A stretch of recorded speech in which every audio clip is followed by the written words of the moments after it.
السؤال نصف العلم او كما قال صلی اللہ علیہ وسلم۔ اللہ تعالیٰ آپ کے بیٹھنے کو قبول فرمائے۔ ماشاءاللہ بیٹھتے ہیں، پوری توجہ کریں، بہت بڑی فضیلت اس ہمارے حلقے کی، اس نبی صلی اللہ علیہ وسلم کے ارشاد کی مجلس کی۔ تو میرے آقا علیہ السلام نے انداز کا اختیار فرمایا۔ آقا علیہ السلام نے فرمایا اچھا سوال کرنا آدھا علم ہے، یعنی جس کے اندر جستجو ہے، جو سوال کرتا رہتا ہے، آدھا عالم تو بن چکا ہے، بقیہ تھوڑی سی محنت اور کر دے گا، وہ بھی مکمل عالم ہو جائے گا۔ سبحان اللہ تو کہتے ہیں۔ اور پھر آقا علیہ السلام نے اگلا جملہ فرمایا العلم خزائن و مفتاحها السؤال۔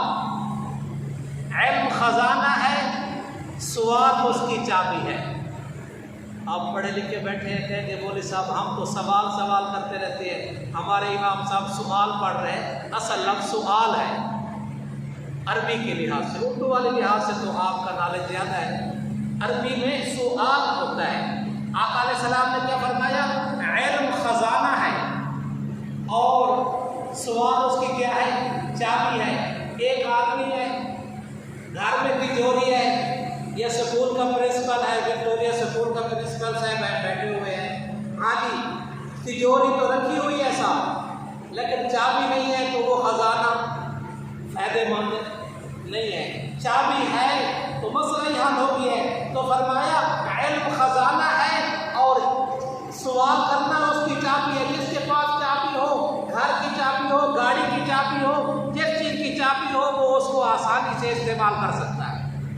اور آگے بھی سنیے، ہر جملہ میرے آقا علیہ السلام کا سارے کے ساتھ آگے سنیے۔ آگے میرے آقا علیہ السلام نے فرمایا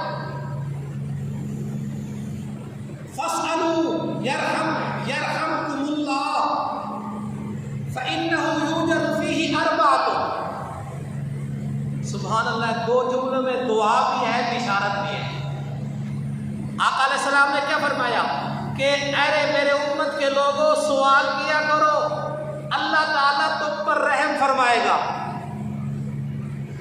سوال کرنے پر رحمت ملتی ہے۔ فَإِنَّهُ يُوجَرُ فِيهِ أَرْبَعَةٌ، اس لیے کہ سوال کرنے پر چار آدمیوں کو اللہ اجر عطا کرتا ہے۔ سوال کرنے پر چار آدمیوں کو اجر ملتا ہے۔ پہلا نمبر السائل والمعلم والمستمع والمحب۔ اگر اس کو توجہ سے کریں گے تو یہ آپ پہ فٹ آ رہی ہے، یہ ساری کی ساری اس مجلس والوں پہ فٹ آ رہی ہے۔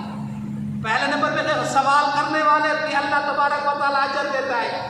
جس سے سوال پوچھا جا رہا ہے اللہ تعالیٰ اس کو بھی اجر دیتا ہے، بتانے والے کو۔ والمستمع، میرے آقا علیہ السلام نے والمسمع نہیں فرمایا، والمستمع فرمایا، پوری توجہ کے ساتھ، دھیان کے ساتھ سننے والا۔ بس اوقات میں نے دیکھا ہے ساتھی ذکر پہ لگے ہوئے ہوتے ہیں۔ معذرت کے ساتھ میں اس حدیث کے پیش نظر بات کر رہا ہوں، آپ کو ترغیب دلانے کے لیے، اور شریعت میں ترغیب بھی ہے ترہیب بھی ہے۔ استاد اور امام تھوڑی سی ڈانٹ ڈپٹ بھی دے سکتا ہے۔ اب میں اس مستمعوں کا معنی کر رہا ہوں، علماء ہر مسجد میں ہیں، وہ ان سے بھی پوچھ لیں۔ والمستمعوں کا معنی دل کے کانوں سے سننا، پوری توجہ، دل دھیان انہی کی طرف ہو، اس بیان کرنے والے کی طرف۔ والمستمع، اور تیسرے چوتھے نمبر پہ فرمایا والمحب لہ، ان تینوں سے محبت کرنے والے کی بھی اللہ بخشش فرماتا ہے، اجر دیتا ہے۔ قرآن مجید کی آیت سنا کے بعد مکمل کرتا ہوں۔ قرآن مجید میں طالب علم ہوں، زیادہ علم نہیں ہے، لیکن میرے علم میں دو آیتیں ہیں، سیم ہیں، جیسے ہم کہتے ہیں سیم ٹو سیم، دو آیتیں ہیں، ایک 14 پارے میں، ایک 17 پارے میں ہے، دونوں میں ایک ہی مفہوم ہے۔ فَاسْأَلُوا أَهْلَ الذِّكْرِ إِن كُنتُمْ لَا تَعْلَمُونَ، اگر تم نہیں جانتے ہو تو اہل علم سے پوچھ لو۔ جہالت بیماری ہے، سوال اس کی شفا ہے۔ یہ میں نے آیت یہ 2 جگہ پہ آئی. اب آخری بات ایڈ کرتا ہوں، خدا را توجہ کرے. میرے آقا علیہ السلام کے زمانے سے پہلا جو زمانہ ہے، بعثت سے پہلے والا جو زمانہ ہے، اس کو دور کفر اور شرک کہتے ہیں. آپ ہاں یا نہ میں کرنا ہے. اس کو دور کفر اور شرک کہتے ہیں؟ نہیں. اس کو دور شراب نوشی کہتے ہیں. شراب نوشی بڑی تھی. اس دور کو کون سا دور کہتے ہیں؟ دور جہالت، زمانہ جہالت. تو یہ ساری جو برائیاں تھیں نا، یہ جہالت کی وجہ سے تھی. اور علم آئے گا تو یہ ساری بیماریاں اللہ دور کرے گا. اللہ تعالیٰ آپ سب کو دونوں جہانوں کی عزت دے. آپ لوگوں کی وجہ سے یہ مجلس قائم ہوتی ہے. اور میرے آقا علیہ السلام کی مجلس سبحان اللہ بہت عمدہ مجلس ہے، بہت پیاری مجلس ہے. انشاءاللہ جیسے آپ آقا علیہ السلام کی مجلس کو سجاتے ہیں، انشاءاللہ کل قیامت کے دن آقا علیہ السلام کے سامنے بھی اللہ تعالیٰ آپ سب کو ایسے بٹھائے گا.